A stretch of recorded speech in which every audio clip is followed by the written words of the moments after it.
le Conseil d'État pourrait prochainement rejeter les recours des chaînes C8 et Énergie 12 contre la décision de l'Arcom de ne pas renouveler leur fréquence de diffusion sur la TNT.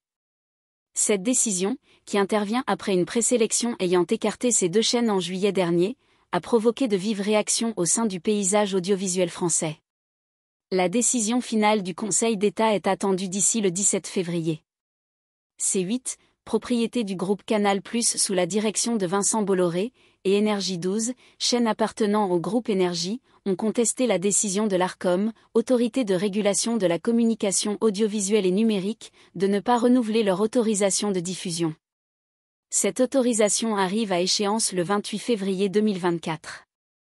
L'Arcom a justifié son choix en signant 11 nouvelles conventions avec d'autres chaînes, écartant ainsi C8 et Énergie 12 au profit de nouveaux entrants, dont une chaîne du groupe CMI France dirigée par le Tchèque Daniel Kretinsky et une autre lancée par le groupe Ouest France. Les manquements éthiques et déontologiques, C8 a été sanctionné à plusieurs reprises en raison des dérapages de son animateur vedette, Cyril Hanouna. La chaîne a accumulé 7,6 millions d'euros d'amende suite à divers incidents, dont la demande de jugement express pour la meurtrière de la jeune Lola en octobre 2022 et la diffusion de thèses complotistes en mars 2023 sur la drogue à base de sang d'enfant, l'adrénochrome. Selon le rapporteur public Florian Roussel, la situation financière des chaînes, notamment celle de C8, ne présentait pas de garanties suffisantes pour assurer leur viabilité à long terme. La position du Conseil d'État. Lors de l'audience du vendredi 9 février, le rapporteur public a recommandé le rejet des recours des chaînes, confirmant ainsi la validité de la décision de l'Arcom. Cette prise de position repose sur plusieurs précédents. Le 30 décembre, le Conseil d'État avait déjà rejeté une demande de suspension en référé, estimant que l'urgence n'était pas caractérisée. Fin novembre, un premier recours contre la présélection de l'Arcom avait été jugé irrecevable.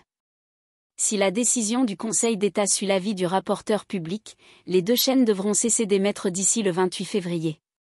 Cette décision aurait plusieurs répercussions.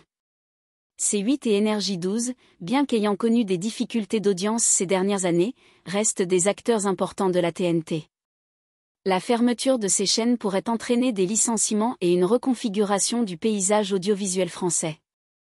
Les nouvelles chaînes retenues par l'Arcom devront démontrer leur capacité à attirer un public et à proposer un contenu de qualité.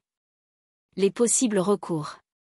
Face à cette situation, les chaînes disposent encore de quelques options. Saisir la Cour européenne des droits de l'homme, CEDH, pour contester une atteinte à la liberté d'expression. Explorer une diffusion alternative via des plateformes de streaming ou des bouquets satellitaires. Tenter de négocier un retour sur la TNT en cas de défaillance des nouvelles chaînes.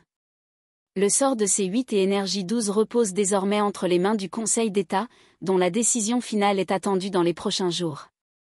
Quelle que soit l'issue, cette affaire met en lumière les défis liés à la régulation des médias en France, ainsi que la volonté des autorités de garantir un paysage audiovisuel respectueux des normes éthiques et déontologiques.